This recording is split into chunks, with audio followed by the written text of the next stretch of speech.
All right. Hope we are live. Welcome back, everyone, to the Daily Low uh, on the Financial Summit YouTube channel. I could not get a hold of Matt this morning, so not exactly sure what happened.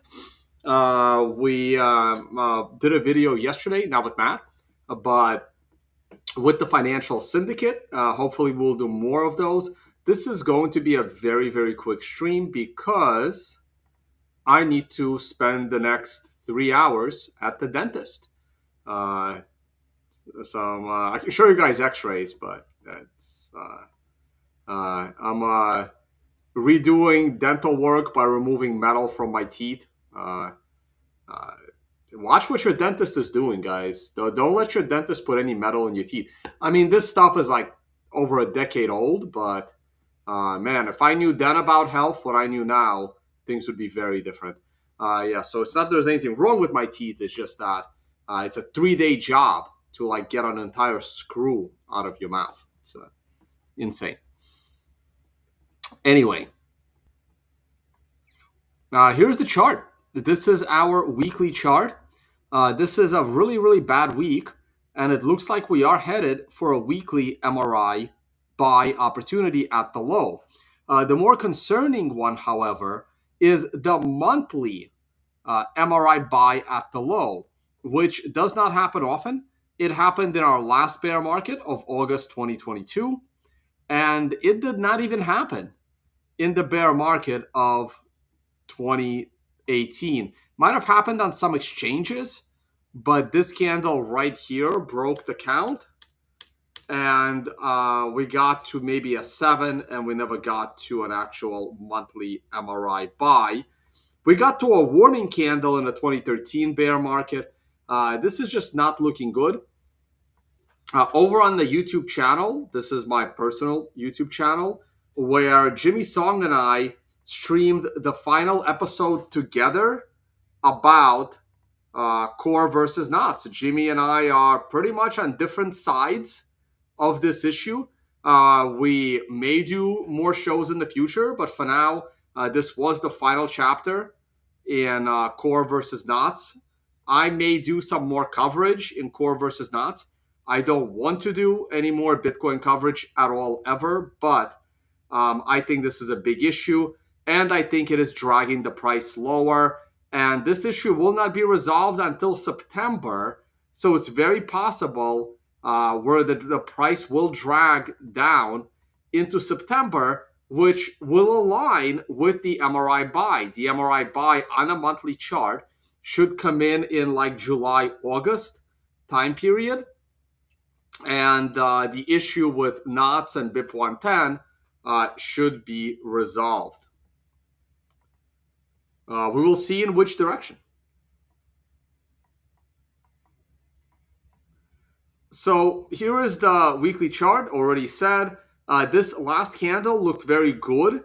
We have the green diamond. We have the bounce off the support line. We have the bounce off the 200-week moving average. But what we don't have is follow through. And the current weekly candle closing red is really, really bad. And we've never had this kind of close this early in the bear market below the 200-week moving average. And if we close, I mean, it looks like a repeat of what happened. Here's the breakdown, very similar to the breakdown here with the blue line. We've never actually gone below the prior bull market top. We went below the prior bull market top a little bit, by a little bit right here, when we broke below 17. Right there. We stayed there about a month, maybe less. This is weekly candles, maybe more. Stayed there 2 months, and then broke out and started a bull run. It's very different this time. This time we are basically, if we break below the prior swing highs, we are going to be here a lot more than a month. And it creates a very dangerous situation. We'll see. We'll see. I think if not succeeds, there is a high probability that the all-time high for Bitcoin is in. like all-time high, like forever, for the next 10 to 20 years. That's how concerned I am of knots of BIP 110. Now, because there is a probability that BIP 110 would actually kill Bitcoin, in my opinion, that is the main reason why I think it will not succeed. Because BIP 110 succeeding, I think could lead to the destruction of Bitcoin, which is why I'm so vocal about the dangers of BIP 110. And I'm in the minority here. I remember I am the minority voice. I'm with the silent. I mean, look, there's a silent majority, and we don't know where the silent majority is. I mean, maybe they just don't know what's happening. But the vocal majority on Twitter doesn't see anything wrong with BIP 110, and BIP 110 concerns me that it can actually kill Bitcoin. So I will be against BIP 110. I don't see how you can change my mind that BIP 110 has a probability of killing Bitcoin. I don't know how anyone could be so sure that it can't. So I know Core isn't killing Bitcoin, right? Because when version 30 was released, Bitcoin was at an all-time high. So I know Core isn't killing Bitcoin, but we will see what happens with BIP 110. I will have zero Bitcoin exposure under BIP 110, like zero. Like I'll trade it. I'll use Tether to trade it or something, but and I'm not gonna switch to a shitcoin either, right? Bitcoin just becomes no different than a shitcoin to me. They're all gonna be the same. I don't trust one. Not only do I not trust one developer, I don't trust that particular developer.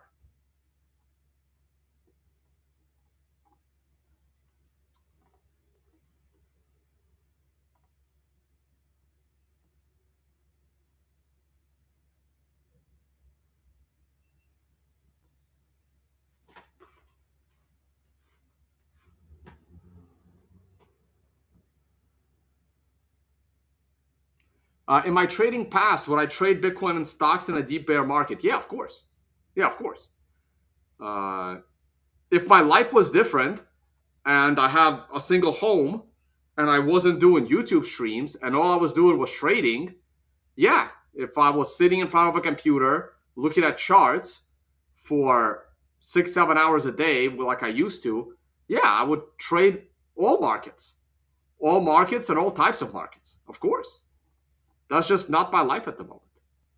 And I don't really want the life of trading 6 hours a day. That's not a fun life for me. I didn't like that life. That's why I'm talking on YouTube.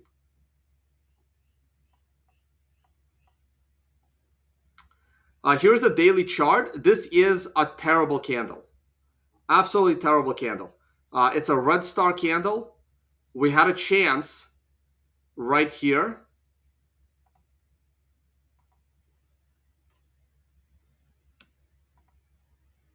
to break out. Right there, you see my arrow, right? We had a chance to break out. Today's candle was the final chance to break out, but we're breaking down. If you guys remember the last show we did, I said, hey, there is a chance to buy a secondary low, but you should only get a few hours to buy that secondary low. That is not what's happening right now. You're getting multiple hours to buy the current low. So it's not the low. So because you're getting multiple hours to buy the secondary low, it's not the low. And your secondary low can only come in this zone. Like this is the secondary low zone. Below that, I think we're going sub 60. Let's see how the S&P 500 is doing. The S&P 500 is near an all-time high. So what is dragging Bitcoin? Again, answer the question. What is dragging Bitcoin? I think it's BIP 110. And if you guys go over to the video that was posted yesterday on here on the Financial Summit channel with the Financial Syndicate, it's right here. If you haven't watched this, you really, really should. You really should. If we go to the channel right here. So this video has 900 views. The last video we had was 2.6 thousand views. You really want to watch this. It's Mark Wood and two other traders that are absolutely excellent. And they're all bearish right now. We are all in groupthink of how bearish we are. Matt is the only counter one that I think is bullish because of the green diamond. But you really, really want to watch this. And I'll try to bring you more of this. If you're interested in the Financial Syndicate, I put the link in the video description. It is a newsletter type of service. You will see my picture here. I'm not exactly sure what my role here is going to be into the future because I don't want to put my content behind a paywall. But these guys don't have a YouTube channel. But they're great traders. So I have to come up with some kind of value for the subscribers other than, being a promoter, because this is the only subscription service on, price calls that I respect, basically. This is the only one. So if anyone is interested in, people that are responsible for their views on the price of Bitcoin, something that you're actually paying for, because this channel is free. You're not paying for anything. Like, my opinion is open to everyone, but their opinion is only open to those that buy an annual or a month or a quarterly subscription. Okay, and I trust this group, so that's basically my contribution is me putting a stamp of approval that these guys are successful traders and are not scammers. Basically, that's my view at this moment in time. Who knows about the future, There's still no block signaling, but the loud voices on Twitter continue. This is my pinned tweet. I'm hoping to leave this pinned tweet for a while.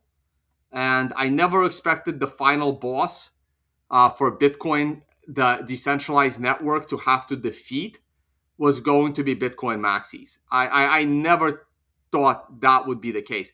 I really thought it was going to be a fascist combination of big government, big tech, and big banks. But they all capitulated. They all started buying Bitcoin. The governments, big tech, and big banks stopped fighting Bitcoin. They started buying Bitcoin. So a new enemy had to be created.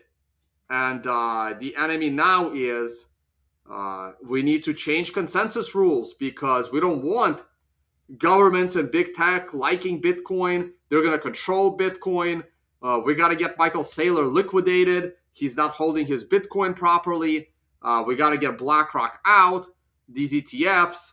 So let's completely destabilize the Bitcoin protocol. Let's scare governments, Wall Street, and Michael Saylor out of Bitcoin. And then we will rise from the ashes like the niche cypherpunks that we are. Because once the world starts adopting Bitcoin, then we lost.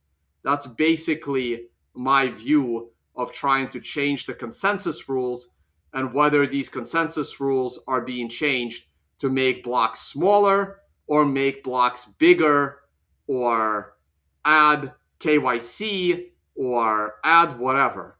The moment a small minority is able to push consensus changes onto Bitcoin, then Bitcoin is no longer a decentralized global force.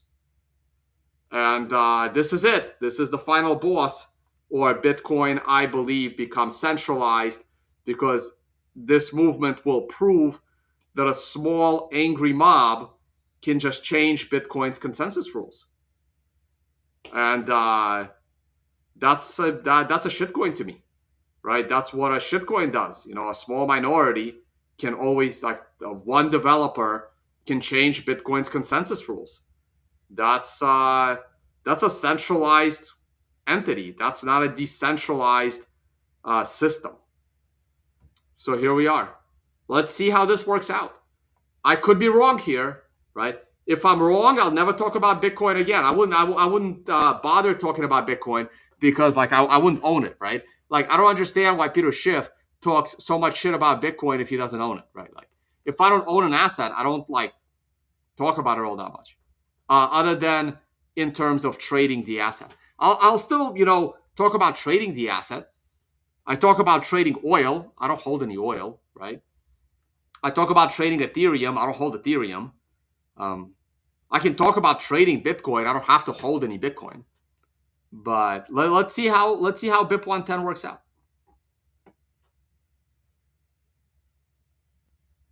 All right, guys, that is it for me. No other comments. I'll glance at the gold chart.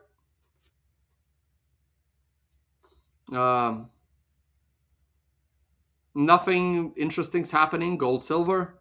So I'll talk about it another time. Thank you all for watching, guys. And see you all on the next one.